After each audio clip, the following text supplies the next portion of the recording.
할렐루야. 우리는 지금 성경 구속사 파노라마 두 번째 시간, 이제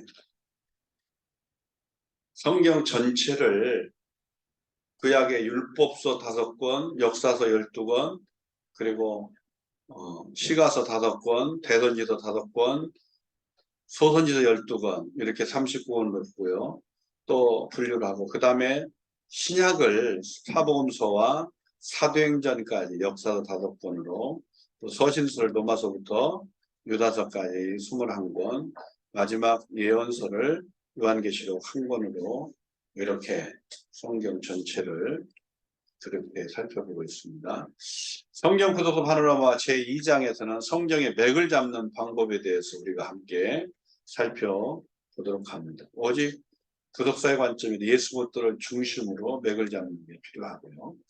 그래서 2장에서는 이제 8기둥으로 성경의 맥을 잡는 것이 필요하다. 그래서 이제 구약의 역사서 가운데에서 특별히 창세기, 출애굽기, 레위기, 민수기, 신명기까지를 모세오경이라 표현하기도 합니다. 그래서 또 여호수아에서부터 에스더까지는 유대민족의 역사. 그래서 어떤 면에서는 이 모세오경과 또 역사서를 합쳐서 결국은 구약의 역사서로 구분하기도 합니다. 자, 신약의 역사서는 마태, 마가, 누가, 요한복음, 사복음서, 그리스도 예수 그리스도의 역사죠. 구원의 기쁜 소식. 그런가 하면은 이제 오순절 성령이 임하시고 교회가 세워지고 교회와 사도들과 성령의 역사를 기록하고 있는 그런 사도행전까지를 신약의 역사서로 구분을 하고요. 그렇기 때문에 구약은 이제 이렇게 기초가 되는 율법서, 설명하고 있는 역사서, 멸망하는 시가서, 기대하고 있는 오실 예수 그리스도를 기다리고 있는 예언서. 신약에는 그리스도의 나타남, 예수 그리스도 나타남의 복음서, 어떻게 교회가 형성되고 이제 성령을 받은 사도들이 어떻게 복음을 전하여 계속적으로 성령의 역사를 이제 나타내고 있는 것, 역사서라고 볼 수 있고요. 또 교회를 향한 권면 서신서고요. 바로 그리스도가 다시 오셔서 완성하시는 예언서가 이제 큰 결격으로 8개로 나누게 됩니다.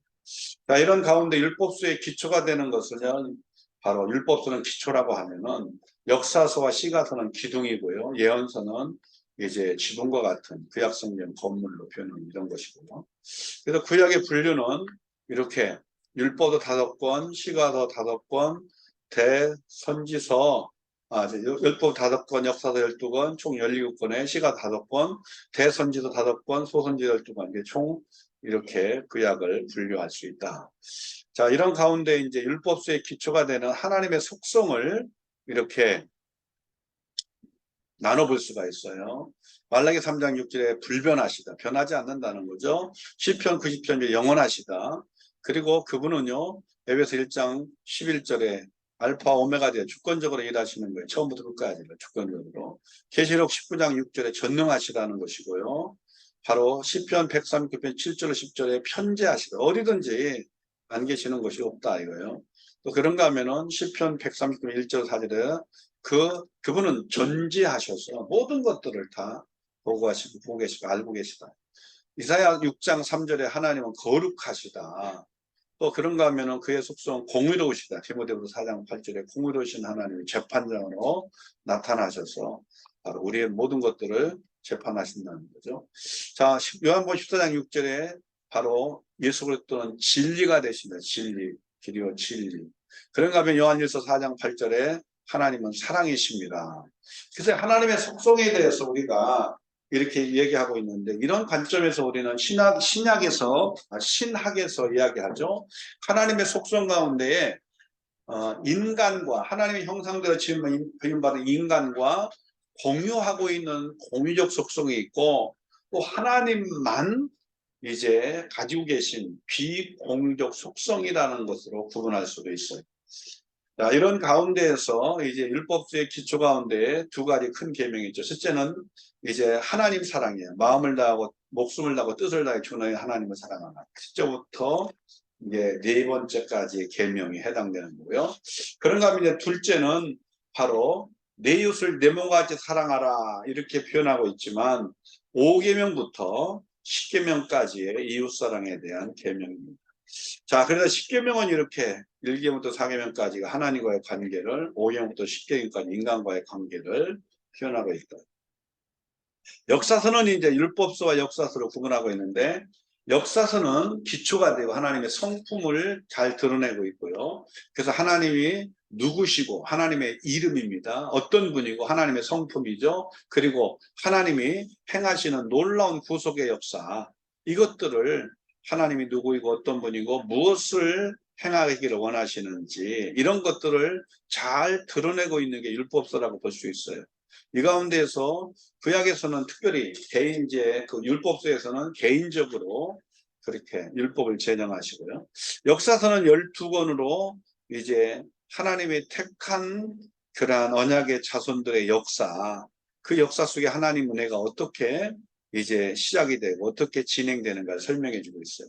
이스라엘 행실, 하나님의 그 택한 그 언약의 자손들에게 하나님이 함께 하시고 복을 주시는데, 그 은혜와 사랑의 복을 주시는데 그 하나님의 택한 언약의 자손들 이스라엘 백성들이 어떻게 행하고 있는가를 잘 보여주고 있어요. 그래서 이것은 개인적인 것보다는 바로 민족적인 그런 관점에서 실제 훈련에 대한 삶의 현장, 또 그 하나님이 허락하시는 훈련장에서 어떻게 그들이 하나님의 은혜를 체험하면서 훈련하는 걸 보여주죠.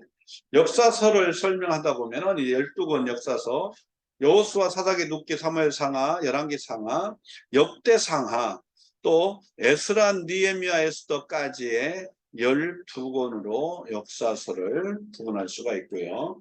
또 이스라엘의 역사서의 설명을 하다 보면은 영적인 그러한 그 순종과 불순종의 그러한 삶이 지속되고 반복되는 걸 보게 돼요. 특별히 이것을 잘 보여주고 있는 게 우리가 잘 아는 것처럼 이제 사사기를 통해서 잘 보여주고 있어요. 뭐라고요? 사사기.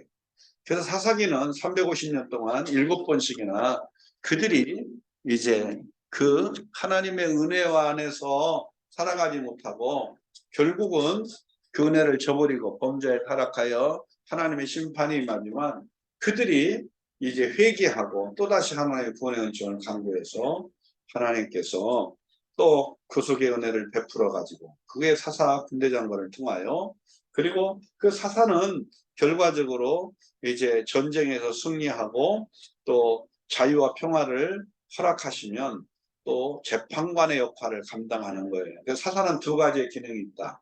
그래서 군대장관, 그리고 하나님의 군대를 일으켜서 그들을 침공하여 이제 밤으로 괴롭히고 있는 그 모든 이방 나라를 다 싸워서 물리치고 자유와 해방을 얻고, 그런 가운데에서 이제 하나님의 율법을 갖고 백성들을 재판하는 역할을 두 번째로 감당하는 게 사사죠. 이렇게 계속적으로 순종과 불순종의 롤러코스터처럼 그런 것이 되고, 역사서를 설명하다 보면은 우리는 사람들에게 하나님의 은혜를 드리는 하나님의 은혜의 진열장과 같이 정말 사람들이 우리에게 참으로 함께 하시는 하나님의 놀라운 역사를 그들이 보면서 저들도 우리를 통하여 결국 우리와 함께 하신 하나님의 구속의 은혜를 저들도 깨닫고 그 사랑을 저들도 깨닫고 누릴 수 있도록 만드는 거죠. 자, 이런 가운데 시가서는 이제 열망입니다. 열망이라는 시가서. 그래서 율법서와 역사서 그리고 시가서에 대한 구분을 좀 구분해 보면, 율법서의 역사서는 뭐예요? 민족적이고 또 유대민족, 특별히 언약의 자손들을 중심으로 한 역사예요. 객관적인 우리의 행실을 위한 것이라면, 시가서는요 이제 오직 욥기, 시편, 잠언, 전도서, 아가서, 이 개인적으로, 그러나 이게 누구에게 주는 거예요? 모든 사람에게 주는 그러한 하나님의 그러한 구속의 은혜에 대한 메시지들이에요. 그래서 이것은요 주관적이에요. 자기 체험적인 거니까. 그래서 우리의 심령을 위한 것으로 이렇게 표현되고 있다. 자, 시가설은 이제 욥기는 그러한 고통 가운데 있는 자, 질병의 고통만이 아니라 외부적 환란의 고통, 질병의 고통, 그 갈등 가운데 고통 속에 있는 욥기의 신앙의 모습을 얘기하고 있어요. 근데 이것은 뭐 욥만이 아니라 모든 이 땅의 모든 그리스도인들이 받을 수 있는 이러한 그러한 환경, 외부적 환경, 환란, 그리고 육체적 질병, 그리고 수없이 많은 그러한 갈등 가운데에서 살게 되어질 많은 그리스도인들의 고통에 대한 문제들이, 시편은 하나님께 대한 구속의 은혜에 감사하고 찬양하고 영광을 예배라고 하는, 사문서는 지혜서죠. 삶의 지혜. 그래서 여호와를 경외하는 것이 지혜의 근본이고 지식의 근본이 된다. 할렐루야. 또 전도서는 인생의 목적이 결국은 뭐냐? 그래서 전도서 12장에서는 그렇게 결론을 얘기하고 있어요. 인생의 본분이 뭐냐? 응? 여호와를 경외하며 그의 명령대로 사는 것이다. 또 아가서는요, 결국은 술람비 여인과 솔로몬 왕과의 결혼 생활을 이야기하고 있지만 결국은 이것은요, 바로 하나님의 택한 백성들을 사랑하시는 하나님의 사랑을 잘 표현하고 있어요. 근데 여기에서 보면은 술람비 여인이 결국 이 왕의 그 사랑을 받는데, 그 사랑을 받을 수 있는 그러한 자격 조건이 완벽해서 왕의 사랑을 받느냐? 그렇지 않아요. 그래서 이 아가서를 통하여 우리에게 소망을 주는 건 뭐예요? 결국 하나님은 그 언약의 자손들을 어떻게 사랑하시는가를 보여줘요. 물론 이것이 이제 결국 이제 선지서 가운데에서 우리가 잘 아는 것처럼 호세아 선지서를 보면 결국 이 제사장인 호세아를 하나님께서 이제 여인과 결혼하게 만들어요. 그런데 그 여인의 삶이 결과적으로 뭐 의롭고 정결하고 또 깨끗한 그러한 삶이 아니고 결국 방탕한 여인의 모습이죠. 그런데도 불구하고 하나님은 그 호세아를 통하여 끊임없이 그 여인을 사랑하는, 끝까지 사랑하는 그러한 사랑하는 삶을 요구하고, 그것을 통해 호세아가 하나님 아버지의 끊을 수 없는, 변하지 않는, 조건 없는 무조건적인 하나님의 사랑을 깨닫게 되는 거예요. 그래서 호세아가 강조하고 있는 건 바로 모든 백성들이 힘써 하나님을 알아가야 된다는 거예요. 어떤 하나님의 뭘 알아가야 돼요? 그렇게 자격도 안 되고 그렇게 하나님의 사랑을 받을 수 있을 만한 행위가 없는, 방탕하고 타락하고 결국은 멸망할 수밖에 없는, 심판받을 수밖에 없는 죄인된 우리들을 끝까지 사랑하시는 하나님의 사랑의 마음을 알아가기를 힘써야 된다는 얘기예요.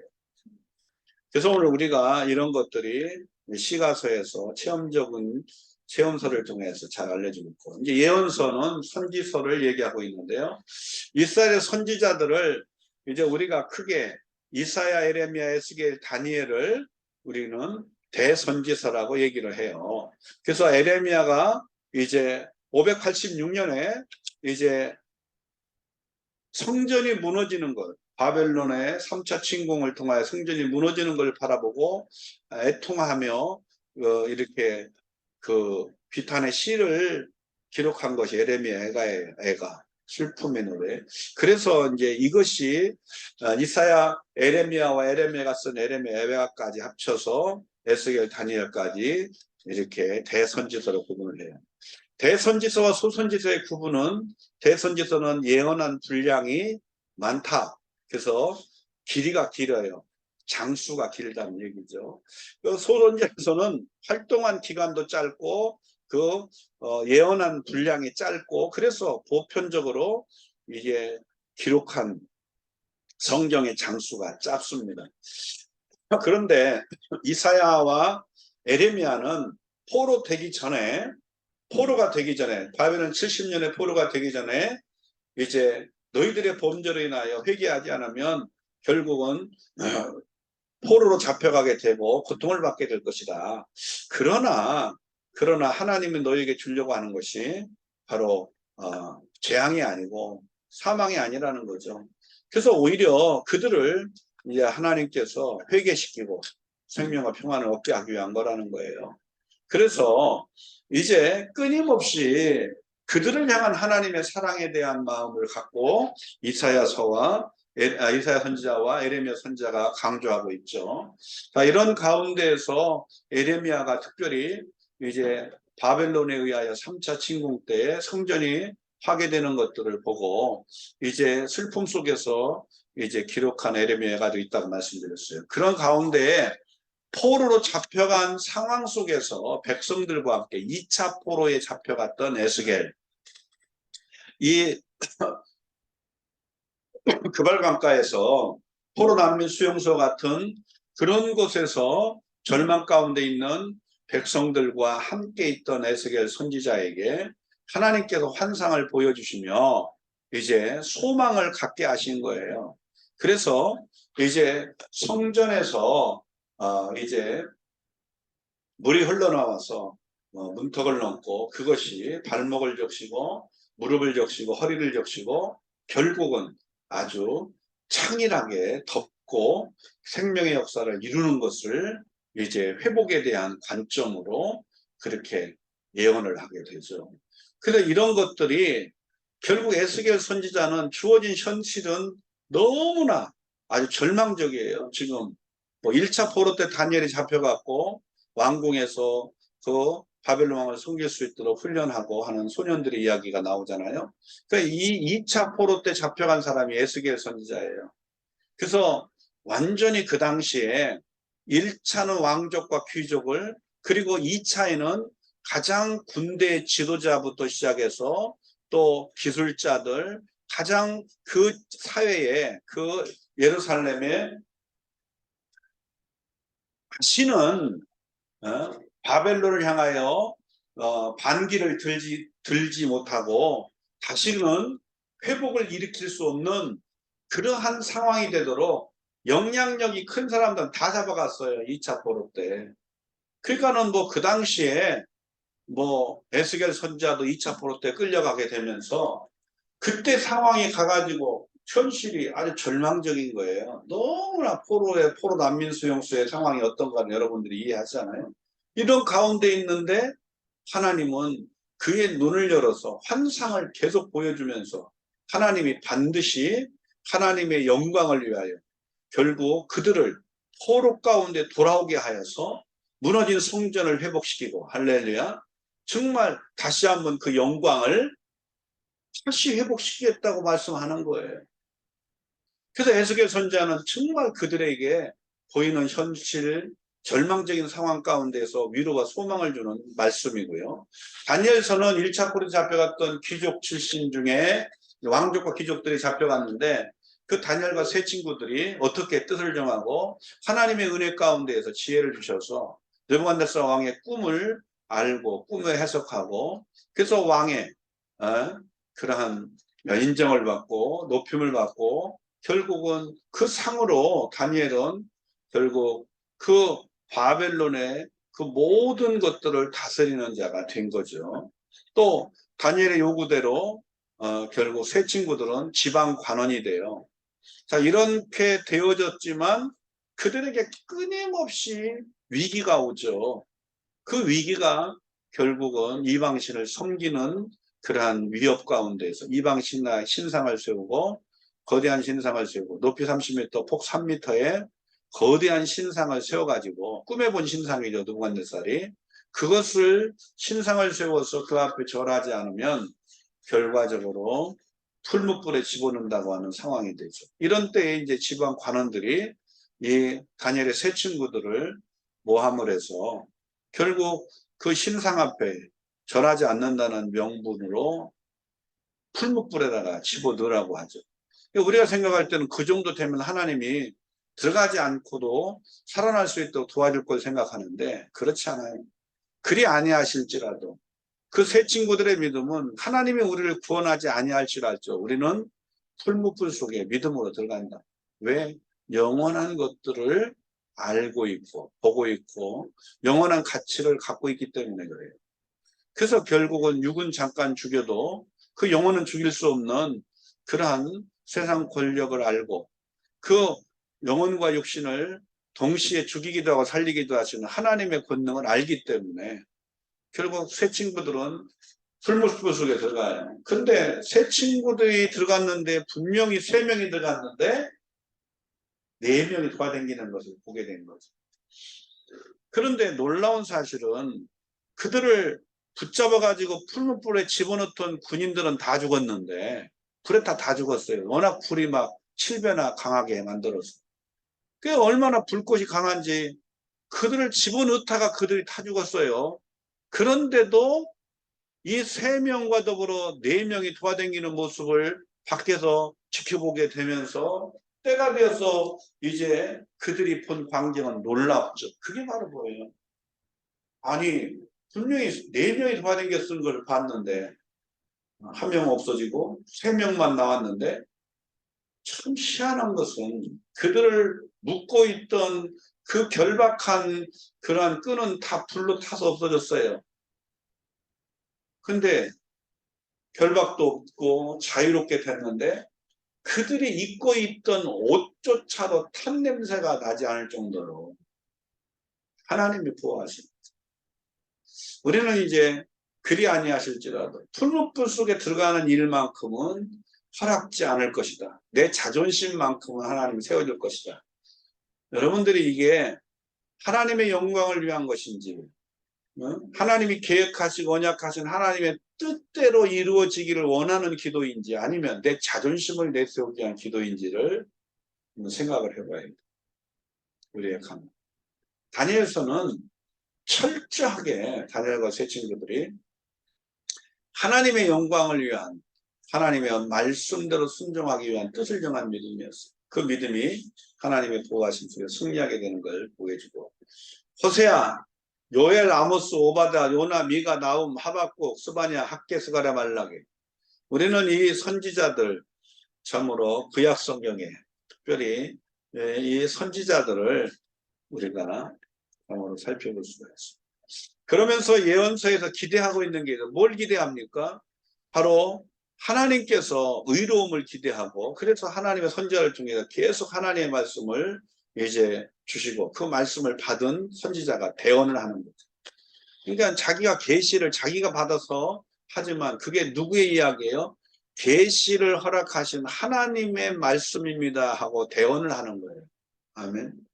근데 보통 우리는 뭐예요? 예언서 그러면서 예언자 이런 개념을 쓰는데 엄밀히 말하면 하나님의 것을 그대로 받아서 하나님이 이렇게 말씀하신다는 대언자의 개념이 됩니다.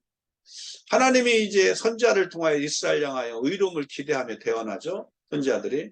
그러면서 이제 또 이스라엘은 하나님을 향하여 기대하는 게 있어요. 뭘 기대해요? 하나님 도와주세요. 구세주 하나님 나라를 기대하는 거죠.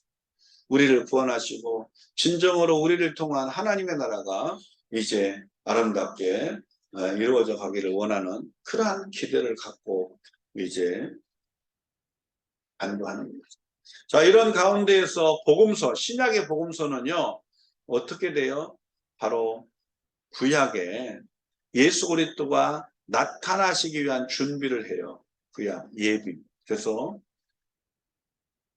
인간으로 성육신 하셔서 그리고 완성자 제사장의 역할로 메시아가 오시는 거예요. 하나님이신 아들이 구세주로 이 땅에 오시는 놀라운 역사를 우리가 이제 보게 되는 거죠. 자, 사복음서는 이제 그 예수 그리스도가 이 땅에 오실 길을 예비하고 결국 나타나시는 거죠. 자, 이런 가운데 구약은 그림자라면 신약은 실체고 구약은 기다린다고 하는 거예요. 오실 예수님 기다리는 거예요. 그러나 신약은 이제 오신 예수님 선포하는 거예요. 구약은 인간 위에 계신 하나님, 하나님이 모든 것들을 다 위에서 지배하고 다스리시고 하는 거죠. 신약은 임마누엘이에요. 자기 백성을 저희 죄에서 구원하여 함께하기 위해서 오셨다. 임마누엘, 인간과 함께 하신 하나님입니다. 그런가 하면 구약의 제사는 동물의 희생제사예요. 그래서 불완전해요. 1년에 한 차례씩 꼭 매번 드려야 돼요. 그런데 신약은 예수 그리스도가 자신을 희생제물로 드리심으로 단번에 완성하신 거예요. 할렐루야. 율법의 요구를 완전케 하셨어요. 구약은 예비하신 거라면 신약은 나타나셨다. 자, 복음서, 사복음서 그리고 사도행전의 차이를 본다면 사복음서는 땅에 계신 그리스도라면은 사도행전은 하늘에 계신 그리스도예요. 승천하셔서 성령을 보내주셨기 때문에. 사복음서는 30년의 기간을 포괄해요. 그러나 사도행전은 이제 이 땅에서 30년의 놀라운 역사들을 이제 사도행전은 증거하는 거죠. 자, 사복음서는 준비하는 사도들이지만 사도행전은 선포하는 사도들이고요. 사복음서는 유대인들이 주요 대상이라면 이제 그래서 예루살렘과 유대 나라의 유대인들이 주요 대상이 돼요. 그러나 사도행전은 이제 유대인만이 아니라 이방인이 대상이 되어 확산이 됩니다. 복음이 확장돼요. 사복음서는 그리스도와 사도들이 중점이라면 사도행전은 그리스도가 아닌 바로 성령의 권능을 받아서 성령과 사도들의 모습으로 나타나요. 또 사복음서는 구원의 역사에 포커스가 있다면 사도행전은 구원을 선포하는 담대하게 이 복음의 기쁜 소식, 구원의 복음을 선포하고 예수 그리스도의 증인의 역할을 감당하는 거죠. 역사서, 사도행전의 역사서 은 뭐예요? 형성의 형성, 교회와 함께 이제 교회에 와서 교회와 함께 성장하자는 거죠. 서신서 권면이죠. 그래서 로마서, 고린도 전후서, 갈라디아서, 에베소, 빌립보, 골로새, 데살로니가 전후서, 디모데 전후서, 디도서, 빌레몬서, 히브리서, 야고보서, 베드로 전후서, 요한 1, 2, 3서, 유다서 이 신약의 바로 서신서들입니다. 그래서 이러한 서신서들은 왜 서신서라는 말이 붙었느냐? 마치 편지의 글로 표현된 것과 같은 거기 때문에 서신으로 주고받은 것들이기 때문에 그렇다는 겁니다. 서신서에는 이제 권면하고 있는 게 있어요. 권면하고 있는 게 뭐예요? 바로 우리의 마음밭이 네 가지 종류의 밭 가운데에서 회개하고 믿음으로 말씀대로 순종하고 인내해서 옥토 같은 밭으로 열매를 맺으라는 거예요. 할렐루야. 근데 길가 밭은 아무리 씨가 떨어져도 새가 주워 먹고, 돌짝밭은 잠깐은 기쁨으로 받으나 결국은 시험이 오면 다 결국 타 죽어버리는 거죠. 또 가시떨기밭 믿음이 자라지를 못해요. 그래서 믿음이 자라지를 못하는 것이 되니까 열매를 맺지 못해요. 그래서 뭐 세상 염려, 물질에 대한 욕심, 또 이 땅에서 육신적인 것 때문에 영적인 성장과 성숙이 일어나지 않은 가시떨기 같은 맛이 있고, 또 좋은 땅은 결국은요 그 말씀을 받고 오직 인내하고 순종하여 인내함으로 열매를 맺는 거예요. 우리의 마음밭이 어떤 맛이 돼야 된다는 거예요? 결국 이제 복음의 관점에서 처음에는 마귀의 영향을 받은 길가 같은 밭이었지만 우리가 예수를 영접하고 이제 정말 뿌려진 씨앗처럼 잠깐은 기쁨으로 받지만 결국은 마치 흙 위에 덮여진 돌짝밭처럼 흙의 밑에 이제 뿌리를 내리지 못하게 만드는 그런 돌짝밭처럼 결국은 우리의 신앙이 잘 싹이 나고 또 자라지 못하도록 방해하는 요소들이 있다는 거죠. 시험이. 그런데 이 영적으로 성숙하지 못하면, 영적으로 자라지 못하면 결국은요 그 찌르는 가시가 같은 역할로 가시가 되어서 찔러서 결국은 자라지 못하게 하고 열매를 맺지 못하게. 그래서 결과적으로 우리는 결국 옥토와 같은 좋은 밭이 돼야 된다는 거예요. 할렐루야. 서신서는 이제 권면인데요. 권면. 뭘 권면합니까? 복음서 사도행전은 역사 속에서 권면한다면 서신서는 교리를 통하여, 기독교 핵심 교리, 교리를 통하여 권면하고 있어요. 그래서 복음서 사도행전은 5권이지만 서신서는 21권으로 권면한다. 기독교 핵심 교리예요. 그런가 하면은 이제 복음서와 사도행전은 과거에 초점을 뒀다면 서신서는 현재에 초점을 두고, 복음서와 사도행전은 민족적이라면 바로 서신서는 이 복음을 참으로 듣는 택한 자의 개인적인 것에 포커스를 둔다. 자, 예언서, 마지막 예언서는 이제 바로 완성인데요. 요한계시록 1장부터 3장은요. 특별히 2장, 3장에 7교회가 있고요. 그래서 이 뒤섞인 소식이죠. 7교회. 또 그런가 하면 4장부터 19장까지 나쁜 소식이에요. 7인, 7나팔, 7대적, 이런 환란에 대한 부분을 표현하고 있어요. 나쁜 소식. 그러니까 20장, 20장, 21장, 22장 이 세 개의 장은 좋은 소식인데 20장에 뭐예요?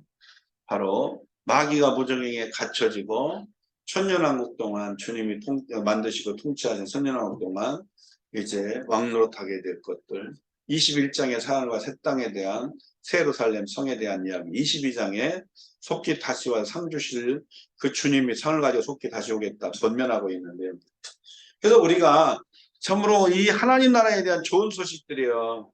그래서 하나님 나라에는 없는 게 있어요. 눈물이 없고 사망이 없고 아픈 것이 없고 고통이 없고, 할렐루야, 어둠이 없고 죽음이 없다 이거예요. 자, 이런 가운데에서 예언서의 완성을 보면 성경의 시작과 끝이 창세기부터 요한계시록, 처음 창조했다면 창세기는 처음 창조했던 요한계시록 새로운 창조고요. 재창조.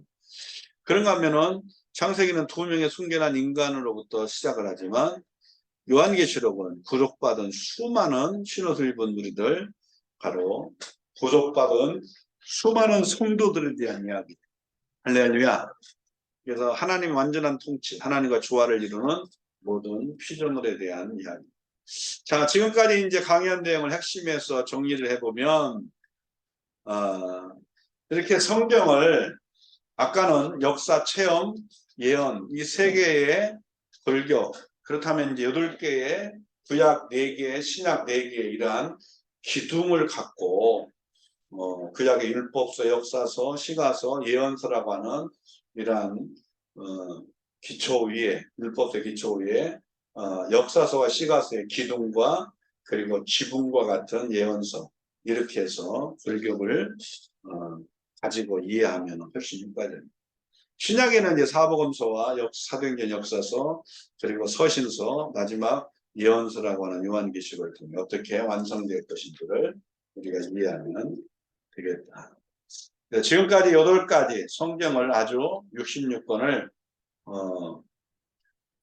첫 번째 강의에서는 3가지, 그래서 역사, 체험, 예언이라고 하는 3개의 그러한 골격으로 이해하는 것이었다면, 이제 두 번째 강의에서는 성경 8가지 맥을 이제 통해서 구약을 4가지로 신약을 4가지로 8개의 맥을 잡는 그러한 성경 해석이 필요하다. 우리가 3장에서 다시 한번 만날 수 있기를 바랍니다.